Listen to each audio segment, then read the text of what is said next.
Good evening, ladies and gentlemen. I am Friendship Pearson, and welcome again to my channel. It is Sunday. Happy Sunday, November 9th of 2025. I have 2:13 p.m. Let's say it together.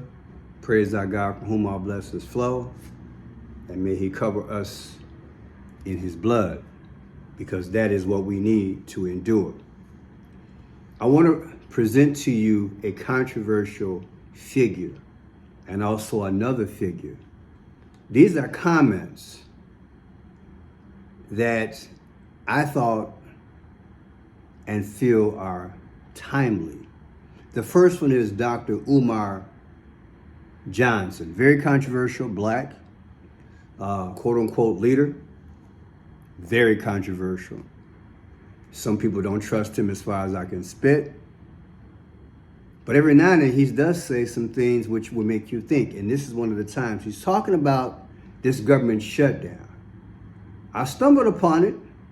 I'm like, wow, I want you to hear it, but I want you to hear it beyond a black man saying it and beyond him specifically talking about black people. I want you to understand it in terms of the general, because it reminds me of the slick move that they did with the 2008 housing crisis. Many of you all remember in 2008, a lot of folks lost their houses.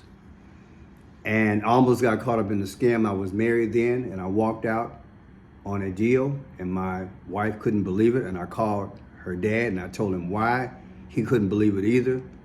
And 8 months later, he called me. He's like, "How did you know?" I'm like, "I know a little about adjustable rate mortgages, and I wasn't signing one." And that's what the realtor tried to get us to sign.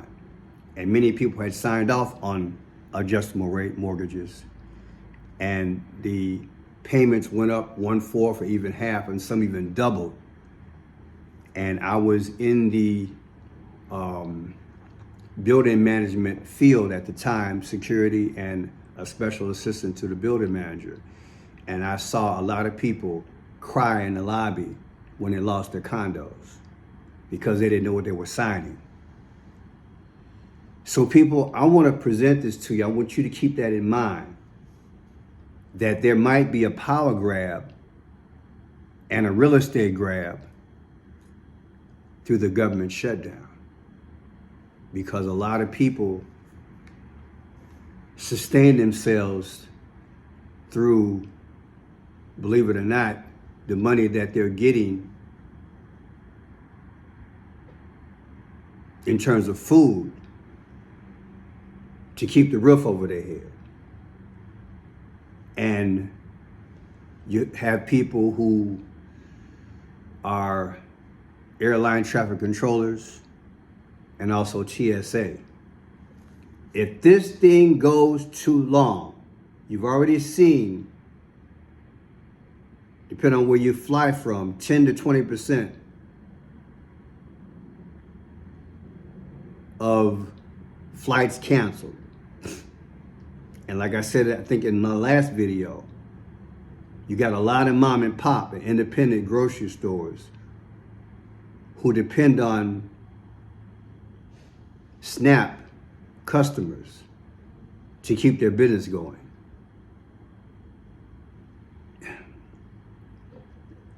I'm not trying to sound an alarm, but that's what I'm doing, because it went off in my head today. I'm like, I want people to think. And I love that people are coming to each other's rescue. But now we got to plan against it and not react against it. That's what I'm saying. We got to plan against it. I do believe if they let this thing go months, then that means I'm right all day, that it was done to grab people's real estate and businesses. Just another way, like they did in 2008. In 2008, President Bush was president. I've got the paperwork to show what I'm saying, in that they could have easily kept the bankers from utilizing your personal money on the stock market and mixing it with business, and then doing transactions and doing real estate deals, and derivatives. Right? They did derivatives. They weren't supposed to do that. They weren't supposed to mix commercial money with business money. Sometime during the Depression, it was President Roosevelt with the Glass-Steagall Act. Remember the Glass-Steagall Act? You got to learn your history. With the Glass-Steagall Act, the president signed off into law saying, look, don't mix personal with business when you gamble on the stock exchange, to prevent things like the 2008 crisis. Well, you know, the devil, he's full of schemes. I say he's full of schemes. And now we have a government shutdown. Could this possibly be a scheme? That's all I'm saying. Now listen to this guy. We're going to get into it. Because if I intensify financial desperation by cutting off the food stamps, I predict what Donald Trump is doing. And mind you, he's not working alone because he's an employee. What he's doing is he wants to manipulate economics, opportunities, and resources. He wants to intensify financial desperation. Because if I intensify financial desperation by cutting off the food stamps, knowing that most children are raised by single mothers, those mothers are going to have to do one of three things in order to feed their children during this food stamp scare. They're going to have to go steal food. If she's caught stealing, she goes to jail. While she's in jail, those children get put into the foster care system. She's not able to go to work and pay her bills, so she can't pay the rent or the mortgage. We confiscate the home. Gentrification. Number two, she doesn't steal, but she takes her rent money, her mortgage, to buy these expensive groceries. Guess what? She defaults on her rent, she defaults on her mortgage, foreclosure or eviction. Gentrification, we take the house. Third, she starts engaging in the illegal economy on the street. Let me sell a little bit of weed where it's not legal. Let me sell. Can you see it? And many of you all might say, Pearson, you're too late. Folks is already doing it. Because you're trying to get ahead of the game. They're trying to survive. But like I said, look at this thing beyond just blacks. Let's look at some stats.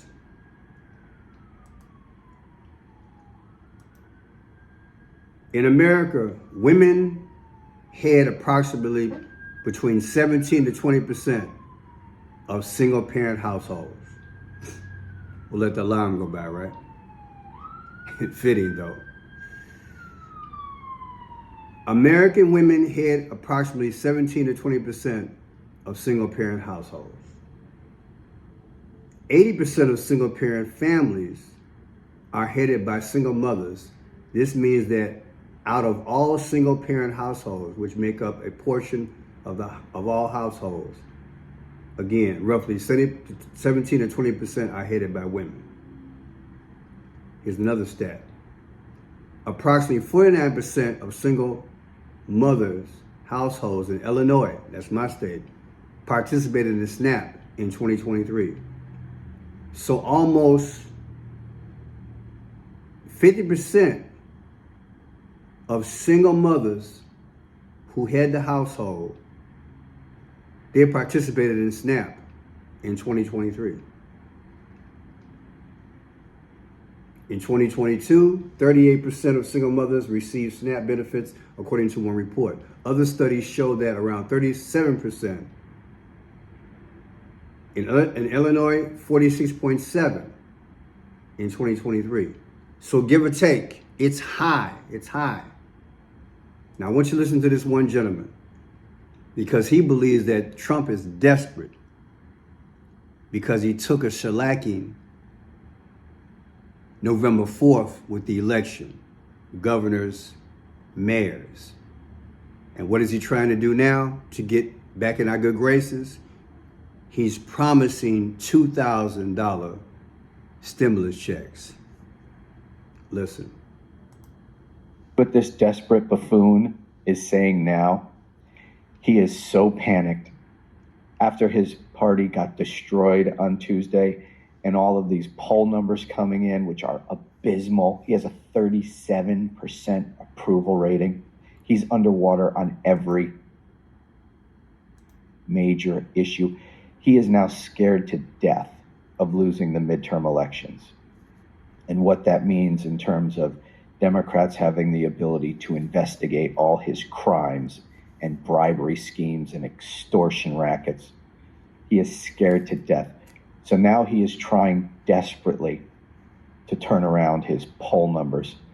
He's throwing everything out there. And one thing that he just put out, he's saying he's going to send everybody $2,000 checks because we have so much money rolling in from these tariffs that we're going to start, I guess we have a surplus now, and we're going to start paying off the national debt, and we're going to have so much extra money that he's going to send everybody $2,000 checks.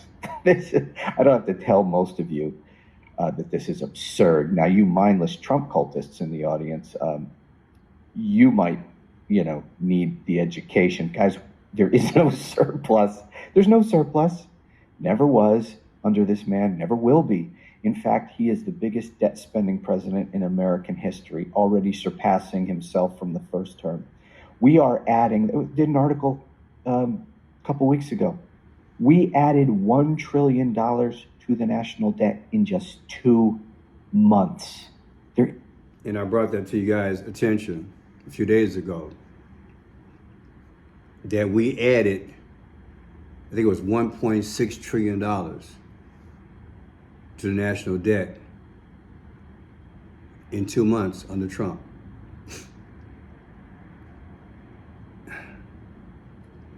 But now he's promising $2,000 per person. Hold that thought. People that are against tariffs are fools, Trump put at a post early this morning. We are now the richest, most respected country in the world with almost no inflation and a record stock market price. 401ks are highest ever. We are taking in trillions of dollars and will soon begin paying down our enormous debt, 37 trillion. Record investment in the USA. Plants and factories going up all over the place.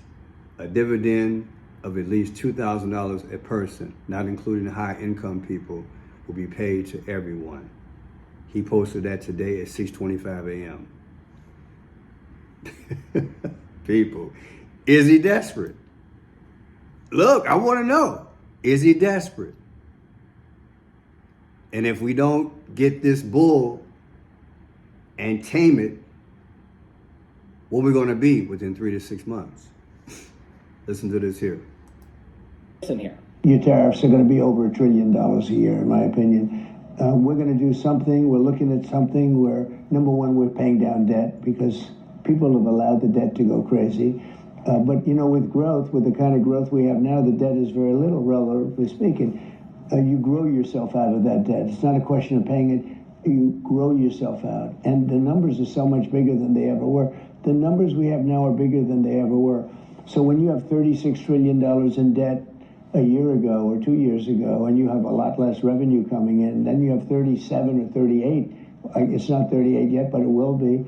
And the numbers are so much bigger. All of a sudden, 38, you're under-levered, whereas for 36, you were highly levered.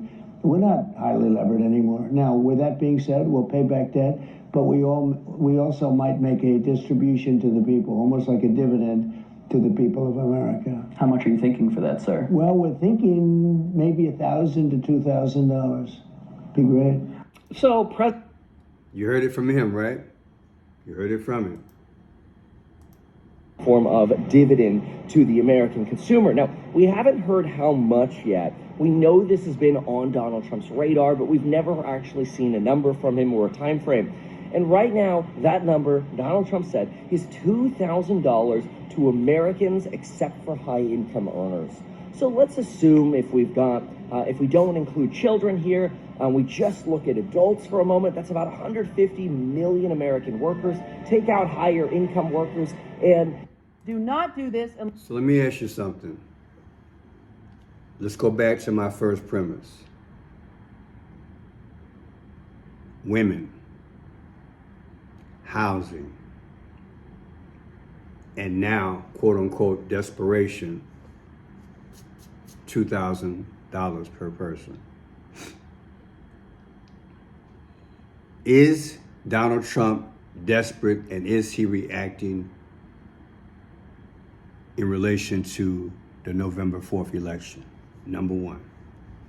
Number two, is this being targeted at women?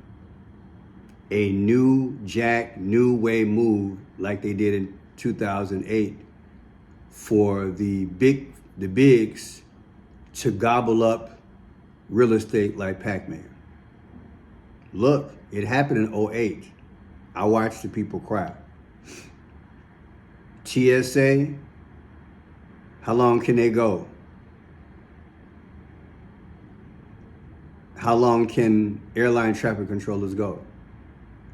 There might be thousands of houses and condos on the market by the end of the year if this thing continues. Is this a setup? Because one thing that Trump did say, the 401ks are up. And that's true. But the stock market is different from regular money. So in my mind, as one decreases, something increases. And the bigs have a way of gobbling up the real estate.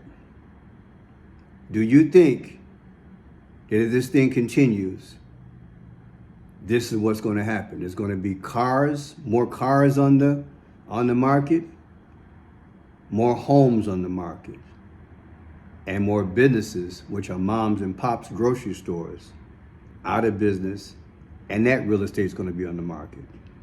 And again, is Donald Trump desperate?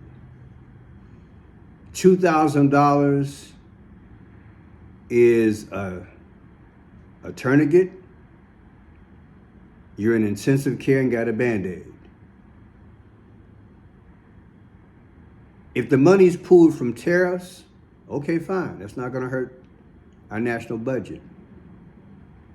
But if it's pulled from another area, this ship is going to be more than sunk. They're making us dance aboard a Titanic, and the water's up to our neck. Just wanted to bring it to you a different perspective. Hope you appreciate it. Thank you.